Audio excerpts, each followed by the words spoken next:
우리에게 주신 성경 본문 말씀은 빌립보서 2장 1절에서 11절 말씀입니다. 그러므로 그리스도 안에 무슨 겉면이나 사랑의 무슨 위로나 성령의 무슨 교제나 긍휼이나 자비가 있거든 마음을 같이하여 같은 사랑을 가지고 뜻을 합하며 한 마음을 품어 무슨 일에든지 다툼이나 허영으로 하지 말고 오직 겸손한 마음으로 각자 자기보다 남을 낫게 여기고 각각 자기 일을 돌볼 뿐더러 또한 각각 다른 사람들의 일을 돌보아 나의 기쁨을 충만하게 하라. 너희 안에 이 마음을 품으라. 곧 그리스도 예수의 마음이니 그는 근본 하나님의 본체시나 하나님과 동등됨을 취할 것으로 여기지 아니하시고 오히려 자기를 비워 종의 형체를 가지사 사람과 같이 되셨고 사람의 모양으로 나타나사 자기를 낮추시고 죽기까지 복종하셨으니 곧 십자가에 죽으심이라. 이러므로 하나님이 그를 지극히 높여 모든 이름 위에 뛰어난 이름을 주사 하늘에 있는 자들과 땅에 있는 자들과 땅 아래에 있는 자들로 모든 무릎을 예수의 이름에 꿇게 하시고 모든 입으로 예수 그리스도를 주라 시인하여 하나님 아버지께 영광을 돌리게 하셨느니라. 아멘. 이 빌립보서 2장에 나와 있는 그 예수 그리스도의 겸손과 또 영광에 대한 부분들은 아마 이 교회에 오래 다니신 분들은 여러 잘 알고 있는 말씀이라고 생각을 합니다.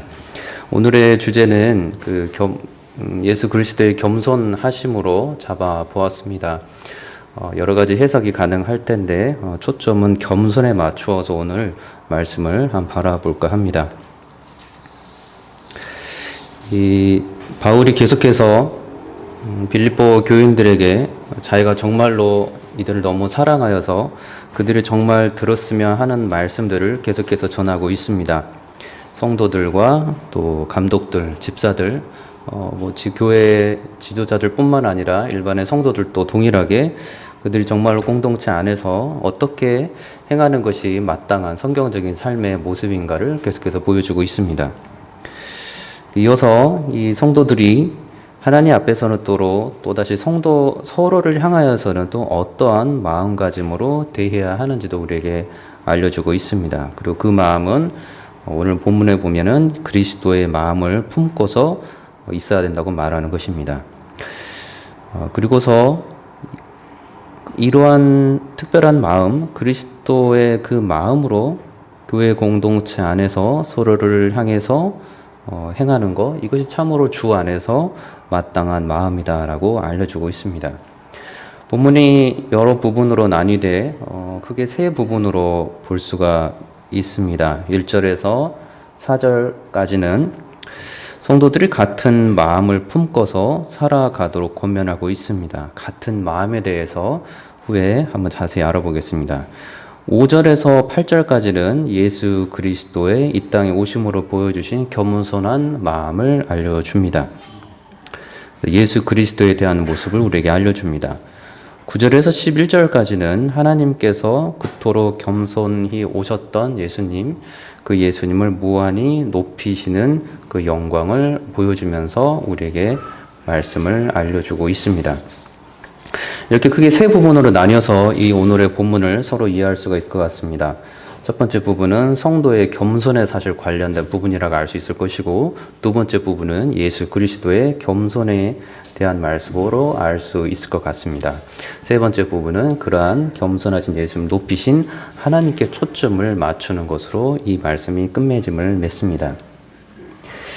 1절부터 한번 자세히 한번 살펴보면 이 그리스도 안에 무슨 겉면이나 사랑의 무슨 위로나 성령의 무슨 교제나 긍휼이나 자비가 있거든 이렇게 말씀을 합니다. 그리스도 안에라고 뜻하는 것은 단순하게 그리스도 안에 있는 문자 그대로 해석을 해도 좋습니다.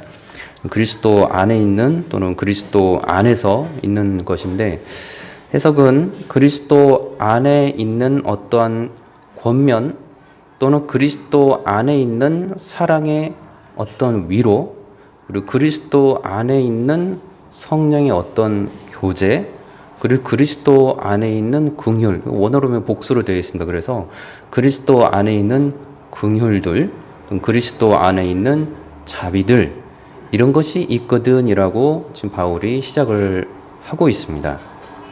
그렇게 지금 권면과 사랑의 위로가 성령의 교제와 긍휼들과 자비들은 지금 세상으로부터 나오는 어떤 좋은 선해 보이는 도덕적인 것을 지금 말하는 것이 아니고 그리스도 안에서만 보여지는 매우 특별한 모습들인 걸 우리는 확인하게 됩니다.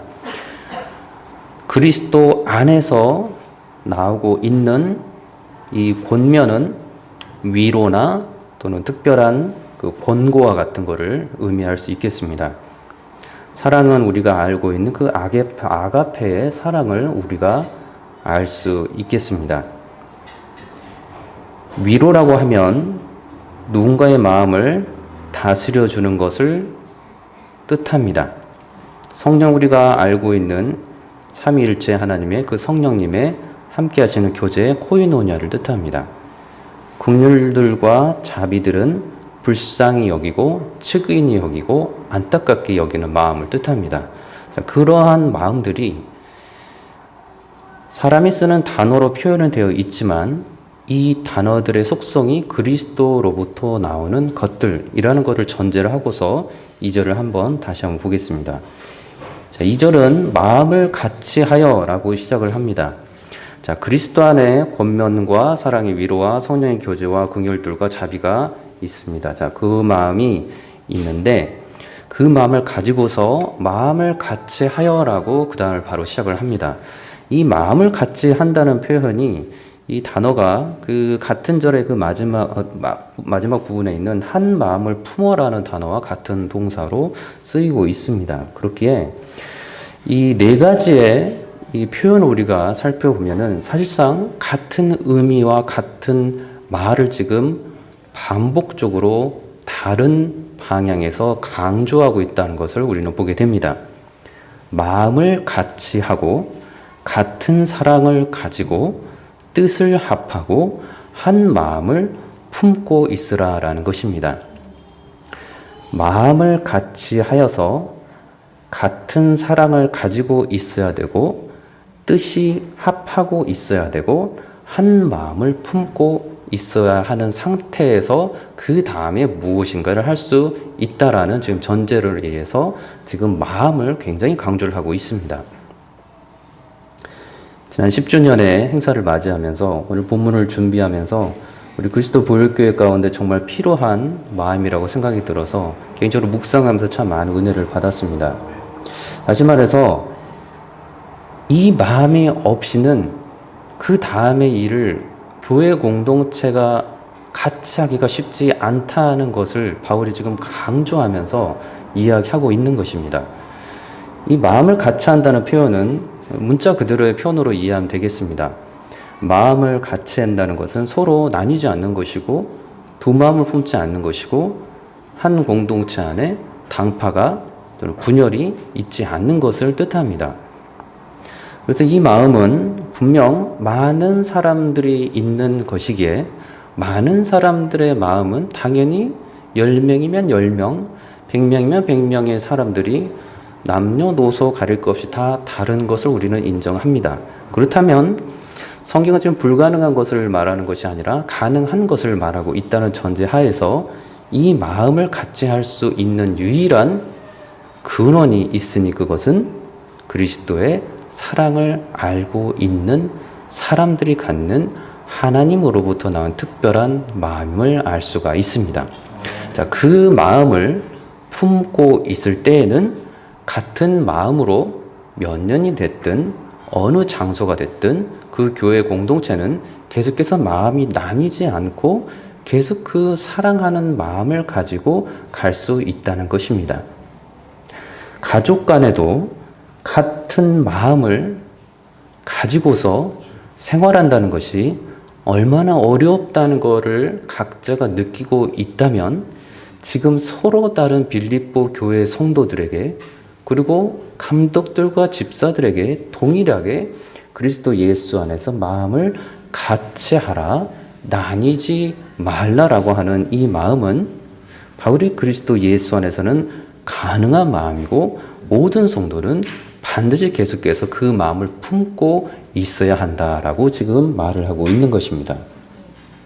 그렇게 바울은 행동하는 거에 앞서서 마음이 얼마나 지금 중요한지를 우리에게 보여주고 있습니다. 같은 마음을 놓지 말고 계속해서 가지고 있는 상태에서 그 다음의 것을 너희들은 할 수 있다라고 말하는 것입니다. 그것이 3절의 말입니다. 아무 일에든지 다툼이나 허영으로 하지 말고 오직 겸손한 마음으로 각각 자기보다 각각 자기보다 남을 낮게 여기고 각각 자기 일을 돌볼 뿐더러 또한 각각 다른 사람들의 일을 돌아보아 나의 기쁨을 충만하게 하라. 지금 바울이 권면합니다. 그렇다면 같은 마음을 품지 않은 상태에서는 이 일을 할 수가 없다는 것입니다. 그리스도 예수의 사랑을 알고 있는 그 같은 마음을 품고 있으면 바울이 이 말하는 권면을 할 수 있다는 것입니다. 지금 바울이 개인의 의견을 내세우는 게 아니고 하나님께서 바울을 통해서 계시의 말씀을 지금 전하고 있습니다. 그 마음 가운데 우리는 마음이 나뉘어져 있지 않을 때에는 다툼이나 허영이 없는 행동을 취할 수가 있다라는 것입니다. 여기서 다툼은 이 말 그대로의 다툼과 경쟁으로도 해석이 가능하지만 또 이 마음은 이 무엇인가 특별한 마음으로 행하지 않는 것, 그런 것을 이 다툼이라고도 말을 하고 있습니다. 이 다툼이나 허영이라고 하는 것은 이 허영 같은 부분도 헛된 자존심, 헛된 마음, 이런 마음을 뜻합니다. 같은 마음을 그리스도 예수 안에 갖고 있을 때는 다툼이나 허영이 없을 수 있지만 그리스도 예수 안에 없는 나뉘어진 마음으로서는 언제나 그 공동체 안에서는 다툼이 생기고 거짓된 자존심, 헛된 자만심으로 살아가는 교인들이 생길 수 있다라는 것을 우리에게 알려주고 있습니다. 그 다음에 오직 겸손한 마음으로 각각 자기보다 남을 낮게 여기라라고 우리에게 알려줍니다. 여기서 가장 오늘의 본문에서 중요한 말씀이 이 겸손한 마음을 우리는 보게 됩니다. 이 겸손한 마음은 지금 이 명사로 쓰이는 이 마음인데 낮추시고라고 예수께서 우리에게 오셨던 그 동사로서 쓰인 8절의 이 단어와 같은 어근을 쓰이고 있습니다. 그렇게 지금 사람의 입장에서, 성도의 입장에서 가장 중요한 행동, 가장 중요한 마음, 그를 강조하고 있으니 그것이 겸손한 마음이라는 것이고, 예수 그리스도께서 8절에 보여주신 것처럼 하나님의 일을 하시면서 가지셨던 가장 귀한 마음, 그래서 행하실 수 있었던 가장 귀한 구속의 사역, 그것은 자신을 낮추시고 가능한 사역이다라고 말씀하는 것입니다. 그렇게 겸손한 마음, 그 겸손함이라는 태도가 얼마나 하나님의 일을 하는데 중요한지를 우리는 이 본문을 통해서 보게 됩니다. 이 겸손한 마음이 있을 때 나타나는 신기한 증상들이, 모습들이 있으니 그 행동들은 자기보다 서로 자기보다 남들을 더 낮게 여긴다는 것입니다. 남들을 더 낮게 여긴다는 것은 말 그대로 남들을 높여준다는 것입니다. 매우 높여준다는 것입니다. 내가 지극히 낮아져서 내가 지극히 비천한 자가 되는 마음까지 내려간다면 그걸로 인해서 우울증이 걸리거나 낙심하는 자가 되는 것이 아니고 그리스도 예수 안에서 겸손한 마음을 갖게 된 그 사람은 자기보다 남을 더 높여주는 신기한 삶을 살게 된다는 것입니다.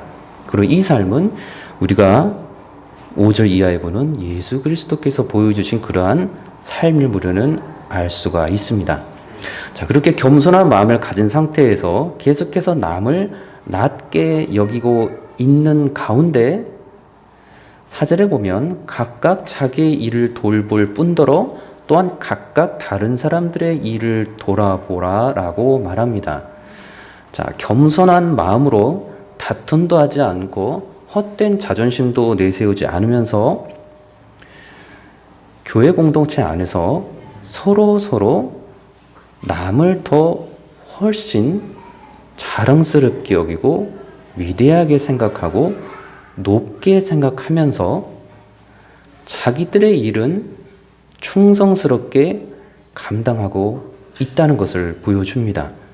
다시 말해서 저 사람이 높으니 내가 저 높은 사람에게 모든 것을 존중하면서 다 맡기고 나는 아무것도 하지 않겠다라는 것이 아니라 자기 일을 충성스럽게 감당하고 있는 자, 그 자가 그리스도 예수 안에서 겸손한 마음으로 살아가고 있는 사람이라는 것입니다.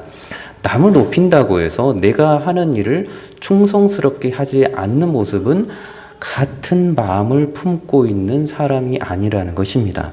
같은 마음을 그리스도 예수 안에서 품고서 겸손한 마음으로 살아가는 사람은 남을 낮게 여기면서도 내 일들을 매우 집중하여서 돌아보는 사람이고 동시에 다른 사람들의 일들을 돌아볼 수 있는, 집중하여 돌아볼 수 있는 사람이라는 것입니다. 이것이 남을 낮게 여기는 삶의 모습입니다. 겸손한 자가 우울하고 낙심해서 아무것도 하지 않는 모습이 아니라 겸손한 마음으로 남을 낮게 여기고 그리고 나는 내 사람의 자신의 맡겨진 일들을 충성스럽게 감당을 하면서 또한 교회 공동체 안에 다른 사람들의 일들을 매우 주의 깊게 내 일을 돌아보는 것처럼 주의 깊게 돌아보는 사람이라는 것입니다. 이것이 주 안에서 겸손한 마음을 가지고 있는 사람들이 행동하는 모습입니다. 그러한 모습을 보일 때에 바울은 그러한 모습으로 나의 기쁨을 충만하게 하라라고 명합니다. 우리가 이렇게 알고 있는 것처럼 지금 바울이 서로 그 안에 기쁨이 없어서 감옥 안에 우울함이 있어서 내가 좀 너무 슬픔이 가득하니 너희들이 좋은 일을 서로 가득하여서 내가 기쁨이 좀 채워졌으면 좋겠다라고 말하는 것이 아님을 우리는 알 수가 있습니다. 바울 안에 있는 예수 그리스도를 참으로 기쁘시게 하는 모습, 그리스도를 기쁘시게 하는 모습이 바로 지금 바울이 권면하고 있는 이러한 겸손한 마음으로 살아가는 모습이라는 것입니다. 그러니 겸손한 마음을 갖지 않으면 하나님께서 기뻐하시는 행동들을 단 하나도 할 수가 없다는 것을 우리에게 알려줍니다. 그렇게 바울은 겸손을 너무너무 중요하게 생각하고 있는 상태에서 그 겸손이 세상이 말하고 있고 로마 시대에서 유대 종교자들이 보여주고 있는 그러한 겸손이 아니라 이 땅에 하나님의 아들로 사람으로 오신 예수 그리스도께서 보여주신 겸손을 너희들이 보고 배워라 라고 지금 이어서 말씀하고 있습니다. 그렇게 지금 바울은 겸손을 매우 강조합니다. 자, 5절에서 8절까지는 그 예수 그리스도께서 보여주신 겸손함의 모습입니다. 너희 안에 이 마음을 품으라. 자, 이 마음을 품는 것은 이 마음을 품고서 마음을 정하고서 적극적으로 그 다음 것을 하라는 의미입니다. 그 의미에서 마음을 품으라는 것입니다. 그러니까 행동을 포함하고 있는 단어로서 이 품으라는 단어입니다. 그리스도의 너희 안에 이 마음을 품으라. 곧 그리스도 예수의 마음이니 이 마음을 적극적으로 정하고서 품으라 라고 말씀합니다. 그리고 그리스도께서 보여주신 그 마음을 설명해 주고 있습니다. 그는 근본 하나님의 본체시나 이 본체는 7절에 나와 있는 그 종의 형체로 말하는 그 형체와 같은 단어로 쓰입니다. 그래서 그는 근본 하나님의 본체시나 하나님의 형체시나 하나님과 동등됨을 취할 것을 여기지 아니하시고 하나님과 같다는 것으로 같다는 것으로 접고서 이걸 놔버리지 않는 사람으로 지내시는 게 아니고 본인 하나님과 같은 분이셨지만 이거를 취할 것으로 잡는 것으로 여기지 않고 7절에 보면 자기를 다 비우셨다라고 말씀합니다. 이거를 가지신 분이신데 이거를 갖고 놓지 않으면서 인간이 되신 게 아니라 하나님과 동됨으로 취할 것으로 스스로를 여기지 않으면서 오히려 자기를 비워버리셨다라고 말씀합니다. 종의 형태로 나오기 위해서는 스스로 그리스도께서 비우셔야만 종의 형체를 가지는 모습 우리에게 보여주는 것입니다. 이것은 그리스도의 너무나 위대한 겸손을 강조하기 위해서 우리가 보여주는 단어입니다. 이 비운다는 표현은 아무것도 없이 만든다는 표현입니다. 자기 자신의 하나님의 무한한 영광이 아무것도 없는 것처럼 내가 하고서 이 종의 형체를 입겠다라는 메시지가 자기를 비워라는 단어입니다. 그렇기 때문에 그리스도께서는 인간으로 오셨을 때는 철저하게 부모로부터 도움을 받아야만 생존하실 수 있는 분이셨습니다. 이 모든 하나님으로서 모든 능력을 다 가지고 계셨음에도 불구하고 그리스도께서는 철저하게 겸손한 가운데 이 땅에 오셨사온데 그 겸손한 모습이 자신의 모든 하늘 영광의 능력들을 다 없애버리시는 그런 상황에서 종의 형체까지 가지시면서 오셨다는 것입니다. 그 종의 형체가 사람들과 같이 되셨다라는 그 형체입니다. 다시 말해서 사람들과 정말로 똑같다는 이야기입니다. 우리가 신조로서 그리스도께서 참 하나님이시고 참 사람이라고 고백하는 이 참 하나님과 참 사람이 교리적으로만 들어와 있다면 하나님께서 사람으로 오셨다는, 예수 그리스도께서 사람으로 오셨다는 게 지금 얼마나 위대한 역사가 일어나는지가 느껴지지 않을 수가 있습니다. 그러나 정말로 여러 우리가 다임목사 설교 통해서 들었던 것처럼 창조주와 피조물의 그 어마어마한 간격을 생각한다면 지금 창조주께서 종의 형체를 가지셔서 사람들과 똑같은 모습으로 오셨다라는 것은 이해할 수 없는 어마어마한 그리스도의 겸손함을 우리에게 보여주시는 것입니다. 다시 말씀드리지만 우리 앞부분에 봤던 성도의 겸손함이 성도가 겸손하지 않으면 하나님의 일을 정말 할 수가 없다는 것을 알려주기 위해서 그리스도께서 얼마만큼이나 겸손하셨는지를 우리에게 보여주고 있는 것입니다.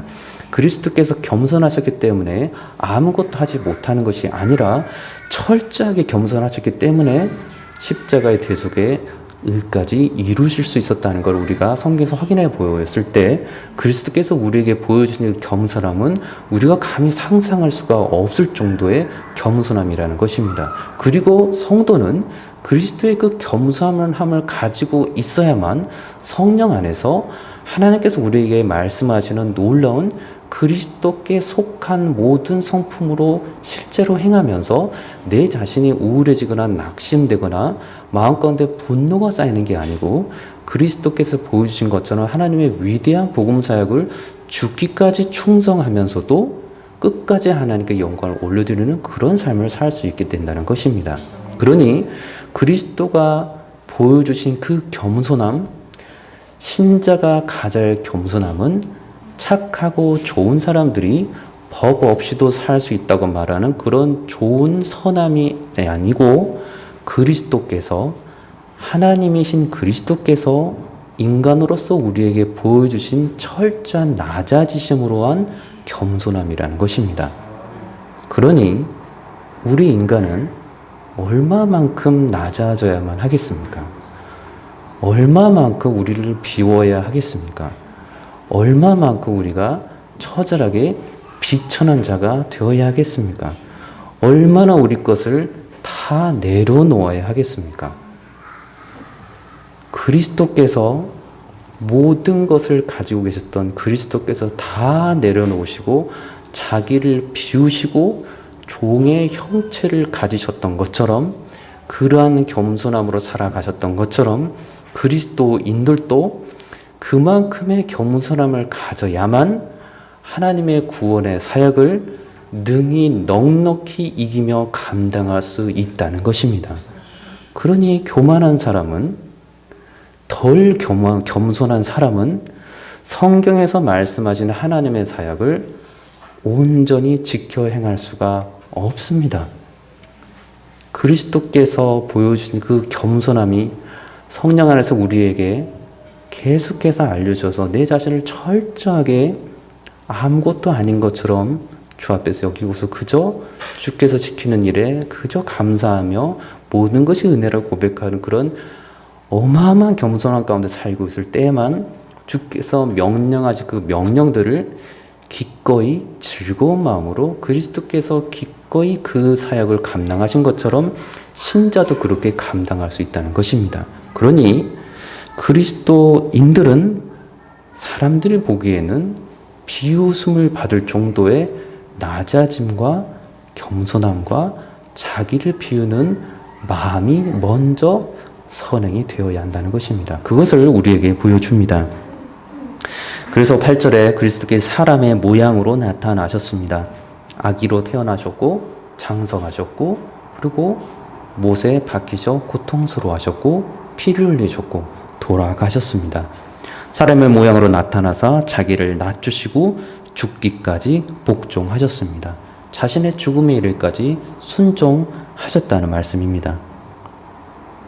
자기를 낮추셔야만 낮추셨기 때문에 하나님의 말씀에 그 구원의 사역에 죽기까지도 복종하실 수 있으셨던 분, 십자가에서 모든 의를 참으로 이루실 수 있으셨던 분, 하나님의 그 저주를 친히 다 십자가에서 받으실 수 있으셨던 분, 그것은 그리스도께서 자기를 비워서 종의 형체를 가지셔서 사람들과 같이 되실 정도로 그리고 사람의 모양으로 똑같이 나타나실 정도로 자기를 철저하게 낮추어 주셨기 때문에 가능한 사역이었습니다.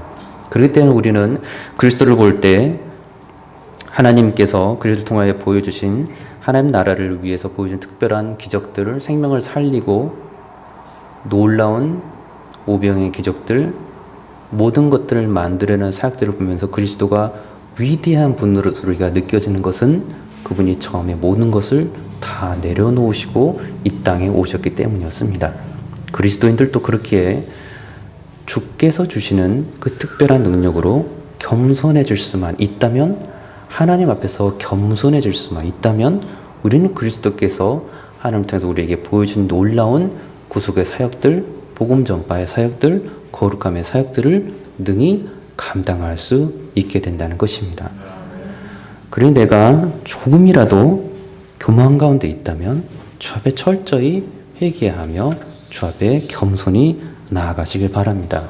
주께서 맡기시고 명하시는 그 귀한 복음의 사역들을 감당할 수 있는 힘과 능력을 그리 겸손한 자에게는 반드시 성령으로 넘치도록 주실 것입니다.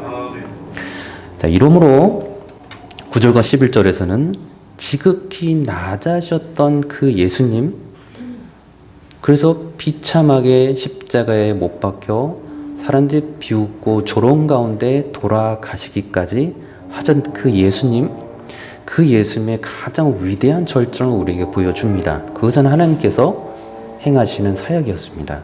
낮아지신 그리스도를 영원으로 영광으로 높여주신 사건이었습니다.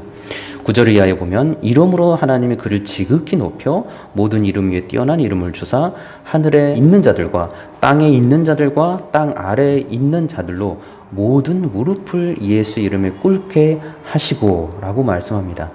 하늘에 있는 자들, 있는이란 단어를 속한이라는 단어를 쓰면은 우리가 조금 더 이 문장을 이해할 수가 있습니다.